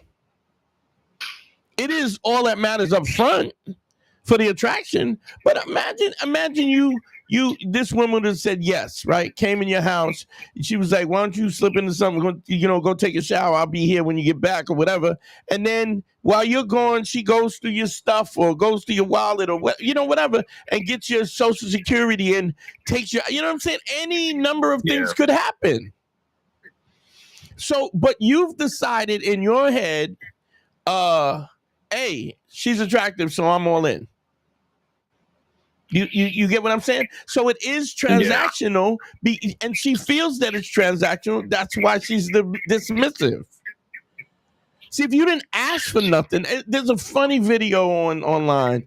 There's this guy, he's real buff, and he he's working out this beautiful chickens in the gym. He walks up to her and says, "Excuse me," and she goes, "I got a man," and the guy goes, "So do I. You have a tampon string." Oh, I've seen it. She goes, you have a tampon string sticking out of your pants. Like, so do I have a man too, right? And it's just like this assumption that everybody's trying to get you because they're not wrong. If you're an attractive girl, every guy is trying to get you. Yeah. And they're saying, funny thing that you say that. Yeah. Sorry for interrupting. It's funny thing that you say that. It's I was at Target. I just bought a really new outfit. I got my hair cut, I got these new shades, and I'm just chilling, rolling. Those little grandma cart stuff that is electric you can roll around the supermarket with? I didn't feel like walking. I was like, let me just roll around the Target shit.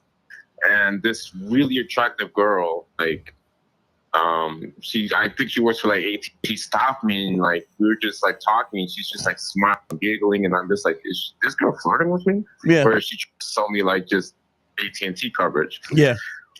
I'm trying to play it off like, hey, it's a pleasure to meet you. I kind of got to go. But then my girl ends up coming, and she's like, oh, at first she was like, okay, this girl's trying to sell you AT&T, but then she got mad. I think she got pissed or something and walked off. Yeah, well, she got mad because you weren't responding. But if she got mad and you to talk to her. And if you, No, I turned around to talk to her. I was like, oh, did you find what you need? And if anything, I'll go with you. And then what happened? What did she do after that? No, she's just like, I haven't, but I'm on my way. I'm gonna go get it. Finish doing what you're gonna do, and we'll meet up later. Okay, but my point, you get my point. My point is, when they know when you're thirsty, and if you say, hey, how you doing? You go, listen, I'm really funny. I want to take you out. That's fine if she feels the same way. If she doesn't, you have already lost. And that's where the consultations come in, where I can actually talk to you about what the approaches is when you're moving too quick, when you've laid the foundation. I can also figure out where your insecurities lie so we can work on, so that you can be actively aware of it so that you don't make those mistakes. A lot of times, you want to have a good product to sell, but what's more important is that you know how to sell the product. A lot of times people buy things from the salesman because of who the salesman is, not because of what the product is. Yeah, sure, it is the product too, but you understand what I'm saying? If you ain't selling it right, you ain't going to sell. People don't buy anything from everybody. you know. And there's Yeah. you ever hear a guy say, "Oh, that guy's a real great salesman. He can sell ice water in the Antarctica to Eskimos." You know what I mean? It's just like Yeah. it is, but there are things, and it's just something that, because when we talk about authenticity, it's just something you can't fake. And so the first step absolutely is laying the 5 bricks, but there's steps after that. And the only way it's like teaching somebody how to sing and them taking singing lessons online. Do you know what I mean? Like you need to be physically, somebody has to be in the room with you physically, see what your posture is. Sometimes they'll put their hand on your diaphragm to make sure your diaphragm. I mean, it's not that I don't have to have my hands on you, but my point is there are these nuanced things that make an amazing difference. You know? Yeah. I have one final question, and then Sure. because I know you have other callers and stuff like that. So I'm in a situation where I'm currently going through a divorce, but it hasn't occurred yet. I remember me, Wilbur Sepulveda. I'm the dude that used to work at Amazon. Yeah. Has 2 daughters. Familiar. I spoke with my wife and I told her, listen, let's finalize the divorce, and tell me what you need. I want you to feel comfortable. Let's get this over with. If you need me to pay for everything, I got it. Right. She's like, yeah, I'm totally on board, 110%, without a shadow of a doubt. All I need to do is take the test for the citizenship. Yeah. And once she passes that, she's good to go. All right, solid. If you need help studying for the test, I got you. Or if you want to pay for a class or do with somebody else, that's sort of fine. Just let me know what you need. Right. And to my eyes, I see no motivation or any type of effort to actually pursue that, right? So in a tricky predicament where I want to get divorced, so like I don't have the time of being a married man, right, and also now building my roster. is she trying to? If she's trying to get back with you? No. So then, if you're offering to help, just because you're being cordial and you're kind, that doesn't mean people get to abuse that. So you put up a deadline. You say, listen, I'm going to help you with this, but I don't want to be in this marriage for the rest of my life. I want to move on with my life. And so if you're not going to do this, then I'm going to move on. What do you recommend to do? Should I get a lawyer and start filing up paperwork? Absolutely. I mean, maybe you can have a conversation with her and just let her know that, because if she's yesing you to death and she's saying she's going to do this, that's one thing. But what is, there's something that I talk about all the time is RFF, is reasonable, fair, and firm. Is it reasonable for you to be with her and y'all don't have any animosity and you want things to be, you're not just being a dickhead, you know what I mean? Is it fair for you to want to be out of a marriage that she doesn't want to? And is it fair for you not to want to linger on with this and move on with you? Absolutely. Is it firm that you plan? What are you ultimately like? When do you want this thing to be wrapped up? And somebody doesn't get to, if she's not motivated to do it, then what you do is you remove the help. You say, look, if you're not going to do this, then I'm going to move on. And then you get a lawyer and you move forward anyway. Got it. Okay. Yeah. Thank you so much for your help, man. I appreciate it. Of course, man. No problem. Appreciate you calling in. I haven't been able to call for a personal consultation because money's kind of tight, but I know I need it. Yeah, I mean, because there's nuance to this that I just, I'd have to dig into your head and see what you're doing and what you're doing wrong. Okay? Got it, brother. Thank you so much, man. All right, brother. And that's DanteNero.com. Click on consult if y'all need a consultation. You know what to do. Real quick, let me go over the the comments and the questions, and then we'll close it out. If I get a call, I'll take it. But what if what I did was hurt her feelings, like I did an action that she did not like to hurt her feelings? Mally, I'm not sure of the prerequisite. Okay. Do you think that an apology really would change anything? Hold on. You mean if I felt look, it does. You don't apologize because you want to change things. You apologize because you feel that you sincerely did something that you thought was inappropriate or wrong. That just because you apologize doesn't mean people have to accept your apology. But let me just be clear two things that you will always have to do as a human being is give forgiveness and ask for forgiveness. And so anybody who doesn't really understand that they're imperfect, and if somebody is sincerely apologetic about it and it wasn't intentional, you absolutely, even if it was intentional, people, but you don't have to beat yourself up because you did something wrong. You can be sincere about it and not let somebody put your nuts in a ringer, and that's not fair either, especially when I'm quite sure that she's not perfect either.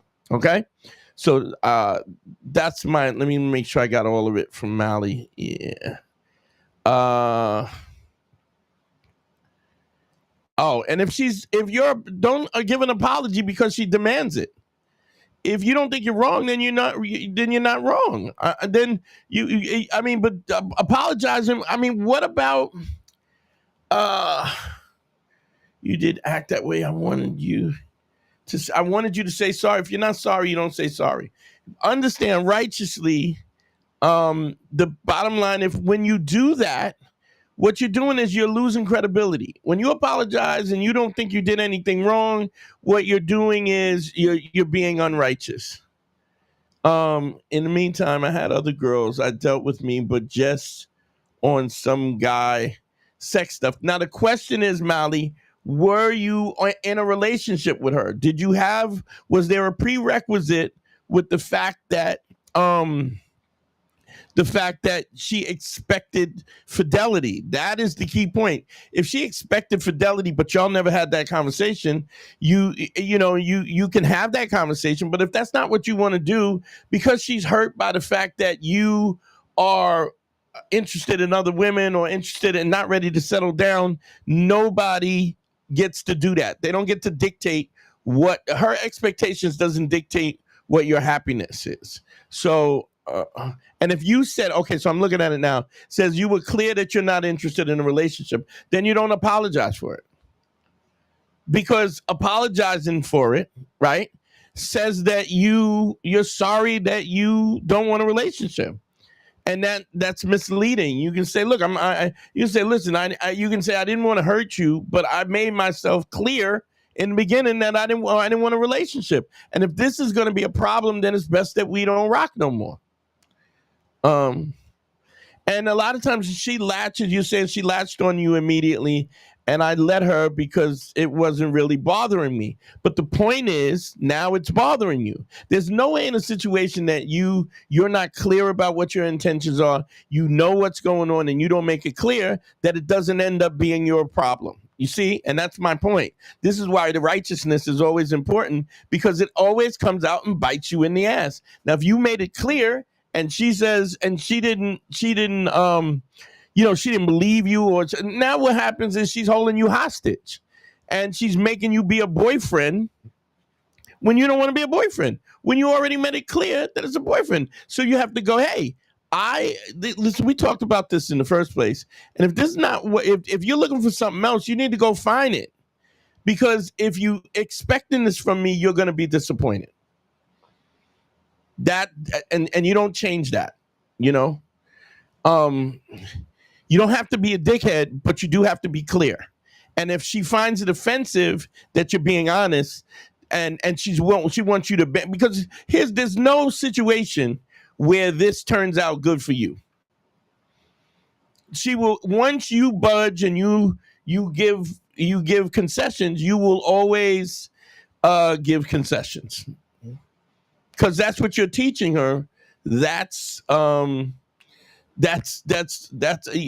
fact that you're teaching her that this is okay, and that she can bully you into a relationship, and you'll end up fucking around. You'll end up married because of it. So hurting her feelings is not the pre-way. You don't want that to happen, but you've already made it clear. And the fact that she sees it in a particular way that she wants to see it, and she's ignoring what's coming out of your mouth, at what point in time, you got to understand that that's selfish in itself. The fact that she's going, I don't give a shit about what you want. I want you to do what I want you to do. How is that somebody you want to have a relationship with? She's already making it clear, I don't give a fuck about what you think. I want you. I like you. You're good for me. Whatever you think makes you happy, change. That's what she's saying. So no, you don't do that. You make it clear about what your intentions are, and then you don't. And if somebody starts clinging and this and that, you go, "Hey, yo, look, you got to go," because you're better off. Somebody will respect you, and then they'll respect you, and they'll respect your boundaries. Because the minute you start bending that, you're done. Wolf Slayer says, "Do you think?" It's never a good idea to get back with a guest. There's never a bad idea. The point is, why did you get rid of your ex? What are the circumstances? If the circumstances are the same with your ex as it was before, and nothing has changed with you, and nothing has changed with her, if you haven't matured or she hasn't matured or whatever the situation is, then don't get back with your ex, because it's going to be the same. The outcome is going to be the same. You need to see drastic changes in you, her, what the expectations are, and you got to evaluate that in a real way. There might be a situation where you might look at this person differently, or maybe you weren't able to see it. But that's a big change when you see somebody in a perspective that you haven't seen them before. Let me round these down. I had lost. Let me see this real quick. I had lost my job at the time. I was low key struggling, and she started getting kind of disrespectful over time. You cut her off. Look, if somebody here's the situation. Nobody's on top all the time. Nobody wins all the time. So understand something. If if somebody expects you to be on top all the time and perfect, it's just not sustainable. So understand that. As a graceful thing to do is true. Let's see this one. Dante's IT department says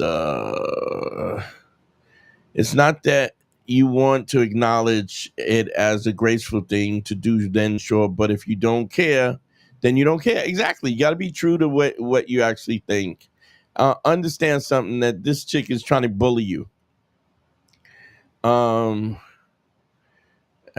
a certain point, I felt my vetting was too critical. And if you think that your vetting is too critical and you're being too hard on people, you probably are. I mean, nobody knows you better than you know. So if you're being so critical and not giving space for growth and stuff like that, the question, I always say, it's really easy. All you got to do is turn it around and look at yourself. Would you be okay with if somebody treated you that way? And if you're not okay with it, then you don't treat somebody. It makes it real saying, really simple. Let me see.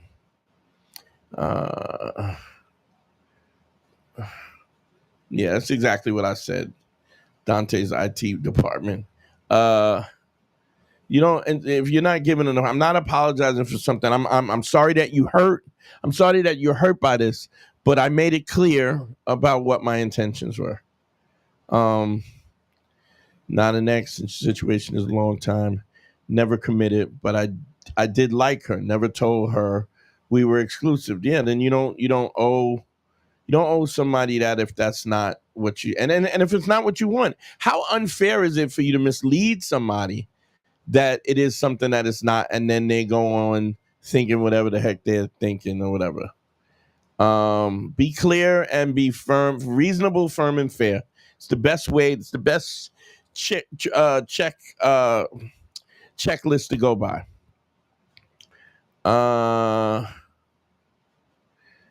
admitted that I was wrong weeks ago, but clearly it went on, and it meant nothing. So then because you're apologizing, then also she's like, "Oh, you're a piece of shit," and this makes her not even take. Then she doesn't even have to take a reasonable look at herself about how she's being unreasonable. So, yeah, and an apology should mean something, because apology should mean is change. Like, if you're not planning on changing, don't be apologizing, because you're just gonna go back and what does that do for your particular credibility? Anyway, yeah, I think we're gonna shut this down. I appreciate y'all, man. The Cash App is still working, so send me some money. Y'all see it up. At Dante Nero. PayPal is Modest Guru. Let's see. We're gonna shut this down. I appreciate y'all, man, so much. Indira, love and happiness and good vibes to you, and you know the fans and the everybody in the chat got love for you.